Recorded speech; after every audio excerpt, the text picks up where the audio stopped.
Olá, olá! Mais uma vez aqui juntos para essa leitura, né?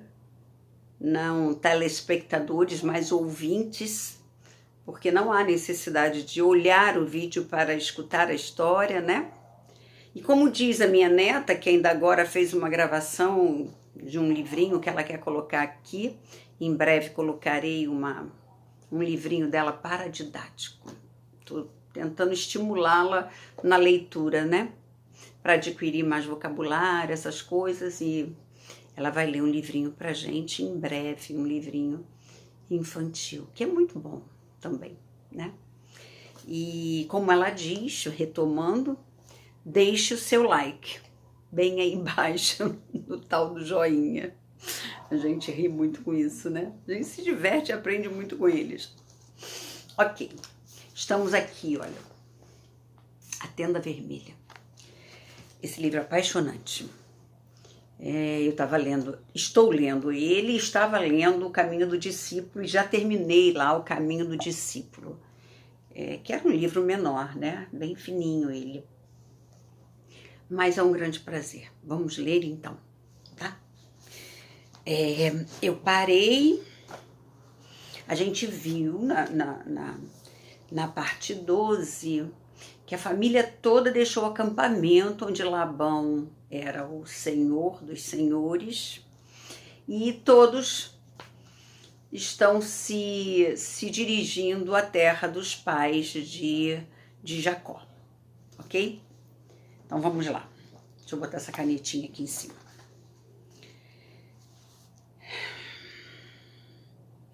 Logo percebi que eram apenas homens, os egípcios que possuíam um camelo, falando um com o outro em sua língua esquisita, ronronante. Riam e falavam em voz baixa, mas a água trazia o som de suas vozes como se estivessem sussurrando direto nos meus ouvidos. Só fui para o meu cobertor quando eles se retiraram, e o rio continuou sua viagem pacífica através da noite, imperturbável. Pela manhã, meu pai e meus irmãos entraram na água sem hesitação, levantando as túnicas para não molhá-las. Minhas mães penduraram as sandálias nas faixas da cintura e davam risadinhas por estarem mostrando tanto as pernas. Zilpá cantarolou baixinho uma canção do rio enquanto atravessávamos. Os gêmeos lançaram-se à frente, esparramando água um no outro, estouvados. Mas eu estava com medo. Apesar de me ter apaixonado pelo rio, podia ver que no trecho mais fundo a água batia na cintura do meu pai. Isso significava que eu afundaria até o pescoço e seria engolida pelas águas. Pensei em segurar a mão de minha mãe, como uma criancinha pequena, mas ela estava equilibrando uma trouxa na cabeça. As mãos de todas as minhas mães estavam ocupadas, e eu era orgulhosa demais para pedir a José para me dar a dele. Não tinha tempo para ter medo. Os animais de carga estavam atrás de mim, forçando-me a prosseguir.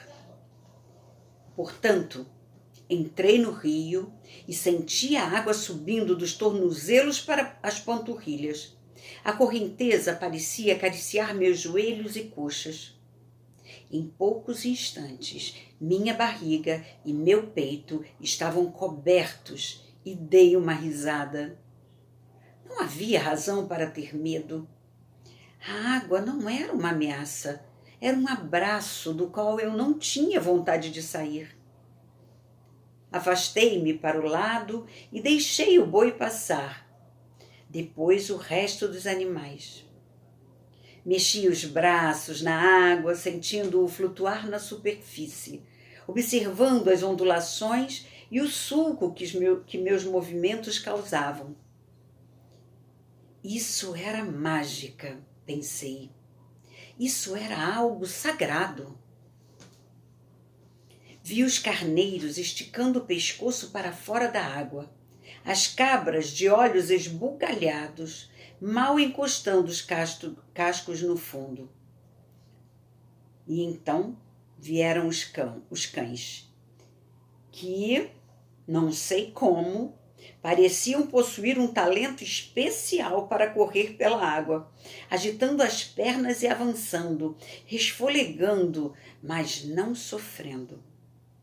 Isso também era mágica. Nossos cães sabiam nadar tão bem quanto os egípcios.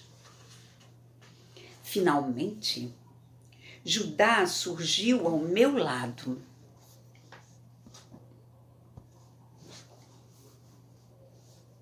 Tão inseguro a respeito da água quanto eu me sentira minutos antes. Irmã, disse ele, preste atenção. Venha junto comigo. Segure a minha mão, ofereceu ele. Entretanto, quando estendi a mão, desequilibrei-me e tombei para trás. Judá agarrou-me e puxou. Eu estava deitada de costas, o céu lá no alto, e sentia a água mantendo-me à tona. Aí, um gritinho agudo escapou de minha boca. Um demônio do rio, pensei. Um demônio do rio apossou-se de mim. Mas Judá levou-me para cima dos seixos da outra margem e perdi a louca leveza de meu corpo. Naquela noite, quando me deitei para dormir entre as mulheres, contei para minhas mães o que vira e sentira na margem do rio e depois dentro da água durante a travessia. Zilpá declarou que eu havia sido enfeitiçada pelo deus do rio. Lia estendeu um braço e apertou minha mão, tranquilizando-nos as duas. Ina, porém, disse-me: você é filha da água. Seu espírito respondeu ao espírito do rio. Vai ter de viver perto de um rio um dia, Diná. Só junto a um rio você será feliz. Adorei todos os momentos da viagem para Canaã, contanto que eu mantivesse meu fuso trabalhando, minhas mães não se importavam com o que eu fazia ou onde eu estava. E assim eu ia de uma ponta a outra da caravana, tentando estar em todos os lugares e ver todas as coisas. Lembro um pouco da terra ou do céu, que deve ter mudado à medida que prosseguíamos.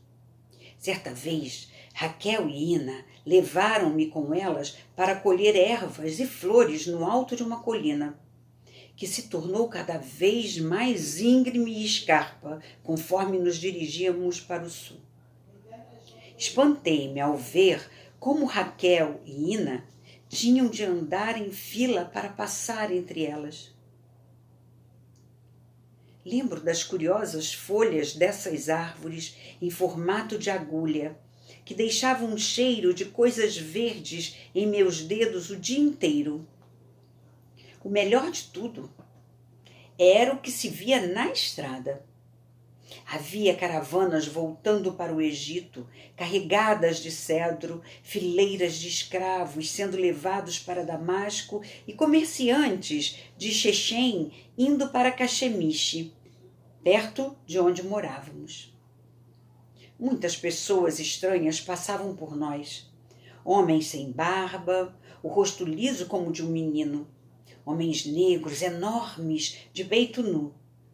Encontravam-se poucas mulheres no caminho, mas vi de relance algumas envoltas em véus escuros, jovens escravas nuas e uma dançarina que usava um peitoral feito de moedas de cobre. José ficava fascinado com essas pessoas tanto quanto eu, e às vezes ele corria para olhar mais de perto algum animal ou uma roupa particularmente diferente. Eu era tímida demais para acompanhá-lo. Além disso, minhas mães não teriam permitido. Meu irmão descrevia-me o que vira e tudo nos causava intensa admiração. Não partilhava com José, todavia, o que observava a respeito de nossa própria família. Sentia-me como um ladrão, espionando meus pais e irmãos, mas estava ávida para saber mais sobre eles, especialmente sobre meu pai. Como Jacó andava um pouco ao nosso lado todos os dias, eu o observava e reparava como ele tratava minhas mães. Ele falava com Lia sobre mantimentos e planos. Com Raquel, falava das lembranças de sua viagem de ida para o norte, para Harã. Tinha cuidado para não desconsiderar nenhuma das duas mulheres com suas atenções. Zilpá curvava a cabeça quando meu pai se aproximava e ele fazia o mesmo, mas os dois raramente se falavam. Jacó sorria para Bilá como se ela fosse sua filha. Era a única em quem ele tocava, correndo a mão por seu cabelo negro e macio sempre que passava por ela. Era um gesto de familiaridade que parecia expressar o carinho que ele sentia, mas que também revelava a falta de poder da esposa menos importante. Bilá não dizia nada, porém enrubescia vivamente com essas carícias. Notei que a dedicação de Rúben por ela não esmorecera com o passar do tempo. A maioria dos meus irmãos, conforme cresciam e lhes nascia barba, ia afrouxando os laços de infância que os ligavam às mães e tias. Todos, exceto Rúben, que gostava de estar perto das mulheres, especialmente de Bilá. Durante a viagem, tinha-se a impressão de que ele sabia o tempo todo onde ela estava. Quando a chamava, ela respondia: "Sim, irmão", embora ele fosse seu sobrinho. Bilá nunca falava Rúben, e creio que nunca a ouvi pronunciar seu nome, mas eu notava a afeição constante que os unia, o que me alegrava. Rúben era fácil de conhecer, mas Judá era inquieto. Ele próprio escolhera seu posto atrás do rebanho, mas de vez em quando pedia a um dos irmãos mais novos para tomar seu lugar para que pudesse vaguear um pouco. Escalava uma das colinas pedregosas até o topo e, lá de cima, gritava para nós. Depois desaparecia e só voltava ao cair da noite. Ainda é cedo para isso, mas esse daí já está seco por uma mulher. Iná comentou em voz baixa para minha mãe uma noite, quando Judá se aproximou mais tarde do fogo procurando por sua ceia. Virei-me para olhar para ele e percebi que o corpo de Judá começara a tomar a forma de um corpo de homem, com os músculos dos braços bem desenvolvidos, as pernas cabeludas. Era o mais bonito de todos os meus irmãos. Tinha dentes perfeitos, alvos e pequenos. Lembro-me disso porque ele sorria tão raramente que a beleza de seus dentes era sempre uma surpresa. Anos mais tarde, quando vi pérolas pela primeira vez, pensei nos dentes de Judá. Olhando para Judá como um homem, ocorreu-me que Rúben, de certo, tinha idade bastante para casar e ter filhos. Na realidade, não era muito mais novo do que Nomir, cuja filha estava quase começando a andar. Simão e Levi também já estavam em idade de ter esposas. E descobri um outro motivo por que tínhamos deixado Harã. para que meus irmãos conseguissem preço de noiva sem a interferência dos dedos pegajosos de Labão. Quando perguntei à minha mãe sobre o assunto, ela disse: bem, é claro que sim. E fiquei encantada com meu conhecimento da vida e minha capacidade de perceber as coisas. Ninguém mais falava de Labão. Os dias foram passando, a lua começou a minguar e parecia que afinal estávamos livres das garras de meu avô. Jacó deixara de visitar Judá na retaguarda do rebanho e olhar para trás para ver se o sogro vinha chegando. Em vez disso, seus pensamentos agora se voltavam para Edom e para seu encontro com Esaú, o irmão que fazia 20 anos ele não via, desde que roubara a bênção do pai e fugira. Quanto mais nos distanciávamos de Harã, mais Jacó falava de Esaú. Um dia, antes da lua nova, paramos no início da tarde para que tivéssemos tempo de preparar a tenda vermelha e cozinhar para os 3 dias concedidos às mulheres. Como permaneceríamos naquele lugar por mais de uma noite, meu pai também armou sua tenda. Ao lado havia um pequeno riacho encantador onde o alho selvagem crescia em profusão. O cheiro de pão logo se espalhou pelo acampamento e prepararam-se panelões de ensopado para que os homens tivessem bastante comida para comer, enquanto minhas mães se recolhiam e deixavam de servi-los. Minhas mães e Usna entraram na tenda das mulheres antes do pôr do sol. Eu fiquei do lado de fora para ajudar a servir os homens. Nunca trabalhei tanto em minha vida. Não era brincadeira alimentar 14 homens e meninos, além de 2 crianças pequenas, sem falar nas mulheres dentro da tenda. A maior parte do trabalho coube a mim, pois Zibatu estava sempre amamentando a filha. Ina não tinha paciência com meus irmãos. Sentia-me orgulhosa por estar alimentando minha família, por estar fazendo o trabalho de uma mulher adulta. Quando finalmente nos reunimos, as minhas mães, na tenda depois de escurecer, jamais o descanso foi tão gratificante para mim. Dormi bem e sonhei que usava uma coroa e servia água. Segundo Zilpá, esses eram sinais seguros de que faltava pouco para eu me tornar mulher. Foi um sonho agradável, mas terminou na manhã seguinte com o pesadelo assombrado pela voz de Labão. Não era sonho. Meu avô havia chegado exigindo justiça. Entregue-me o ladrão que levou meus ídolos, berrava ele. Onde estão meus ídolos? Saí correndo da tenda no exato momento em que meu pai, o cajado de oliveira na mão, vinha com passadas largas ao encontro de Labão. Beor e Crimuel postavam-se atrás de meu avô, junto com 3 servos de Harã, que preferiram manter os olhos grudados no chão a encarar Jacó, que eles adoravam. A quem chama de ladrão? Meu pai interpelou. A quem está acusando o velho tolo? Trabalhei para você por 20 anos sem pagamento, sem honra. Não havia nenhum ladrão aqui até você vir perturbar a paz desse lugar.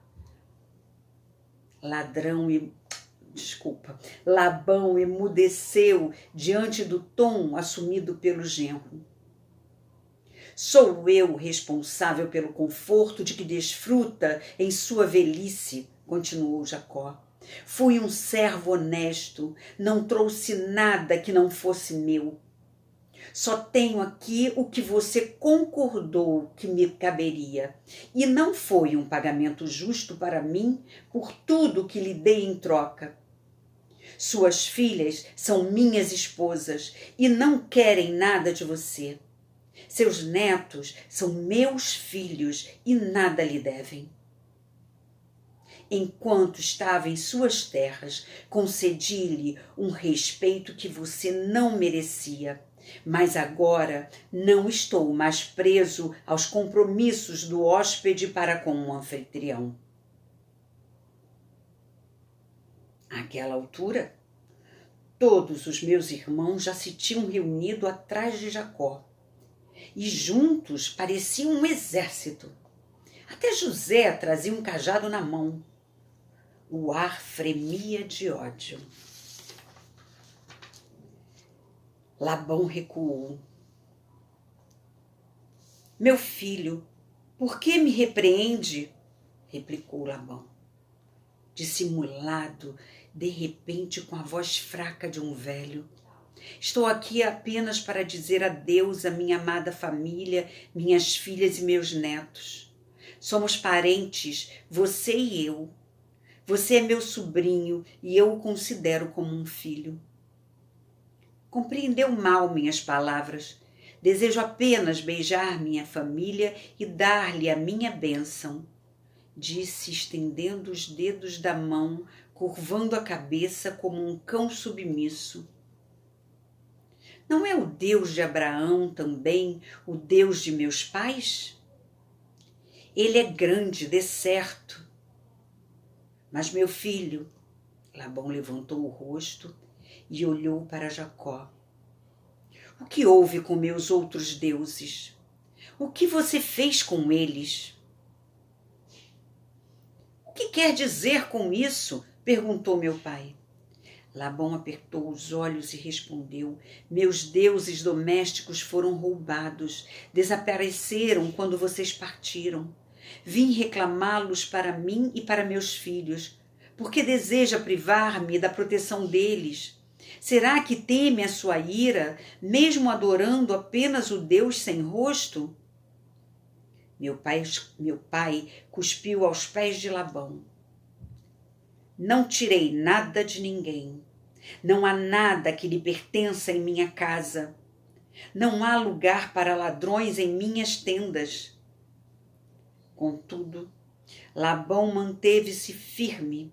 Meus ídolos são preciosos para mim, sobrinho. Não sairei daqui sem levá-los. Jacó, então, encolheu os ombros e disse: não estão aqui. Veja você mesmo. Deu as costas para Labão e afastou-se na direção do bosque, desaparecendo de nossa vista. Labão começou a procurar. Meus irmãos permaneceram ali, de braços cruzados contra o peito, vendo o velho desfazer todas as trouxas e embrulhos, desenrolar todas as tendas, enfiar os dedos em todos os sacos de grãos, apertar todos os odres de vinho. Quando se dirigiu para a tenda de Jacó, Simão e Levi tentaram barrar-lhe o caminho, mas Rúben fez sinal para que o deixassem passar. Seguiram Labão e ficaram olhando enquanto ele remexia nos cobertores de nosso pai e até levantava o tapete do chão para bater com o pé na terra e verificar se algum buraco havia sido cavado ali. O dia foi passando e Labão continuava a sua busca. Eu ia e vinha de onde meu avô estava para a tenda vermelha, relatando para as minhas mães o que via. Os rostos delas se mantinham impassíveis, mas eu sabia que estavam preocupadas. Nunca vira antes as mãos das mulheres trabalhando durante a lua nova e, no entanto, todas elas estavam ocupadas com seus fusos. Depois de Labão revistar a tenda de meu pai, não lhe restava mais onde procurar a não ser na tenda vermelha. Seus olhos fixaram-se na tenda das mulheres armada na extremidade do acampamento. Era impensável que um homem saudável entrasse lá andando sozinho durante aquele período do mês. Os homens e meninos acompanharam-no com o olhar para ver se ele iria se meter entre mulheres menstruadas, que pior ainda, eram suas próprias filhas. Labão resmungava para si mesmo enquanto se aproximava da tenda das mulheres. Na entrada, parou e olhou para trás. Encarou com expressão feroz seus filhos e netos. Levantou a abertura da tenda e entrou. A respiração arquejante de Labão era o único som que se ouvia dentro da tenda. Ele relanceou a vista em torno de si, nervoso, evitando os olhos das mulheres. Ninguém se mexeu ou falou. Por fim, com um grande desdém, disse: "Bah!" e encaminhou-se para a pilha de cobertores. Raquel levantou-se de seu lugar na esteira de palha. Não abaixou o olhar quando falou com o pai. Na realidade, olhou direto para ele e, sem raiva, sem medo ou qualquer emoção aparente, disse: "Eu os tirei, pai. Estão todos comigo. Todos os seus deuses estão aqui. Estou sentada sobre eles. Os deuses de sua família estão agora banhados por meu sangue mensal e com isso estão irremediavelmente maculados. Pode levá-los se quiser." Raquel continuou calmamente, como se falasse de coisas corriqueiras. "Posso desenterrá-los e até os limpar, se o senhor preferir, pai. Mas a mágica deles se virou contra o senhor. De agora em diante, o senhor não pode mais contar com a proteção de seus deuses." Ninguém sequer respirava enquanto Raquel falou. Os olhos de Labão arregalaram-se e ele começou a tremer. Sua linda filha parecia brilhar na luminosidade rosada que se filtrava através da tenda. Foi um longo e terrível momento que terminou quando Labão se virou e saiu arrastando os pés. Lá fora, na claridade, viu-se cara a cara com Jacó, que voltara. "Não encontrou coisa alguma", afirmou meu pai com total confiança. Labão não replicou e Jacó prosseguiu: "Não há ladrões em minhas tendas. Este é o nosso último encontro. Não temos mais nada a ver um com o outro." Labão não disse nada, mas abriu as mãos e sacudiu a cabeça, aquecendo. "Venha", disse ele afinal. "Vamos encerrar nossa questão." Meu avô fez um gesto para que Jacó subisse com ele a colina até seu acampamento. Meus irmãos seguiram-nos para servirem de testemunhas. Labão e Jacó escolheram 10 pedras cada um e empilharam uma sobre a outra até criarem um monte que marcou os limites entre eles. Labão derramou vinho sobre o monte. Jacó derramou azeite. Os 2 homens juraram paz entre si, um tocando a coxa do outro. Então, Jacó virou-se e desceu a colina. Foi a última vez que qualquer um de nós viu Labão, o que foi uma dádiva.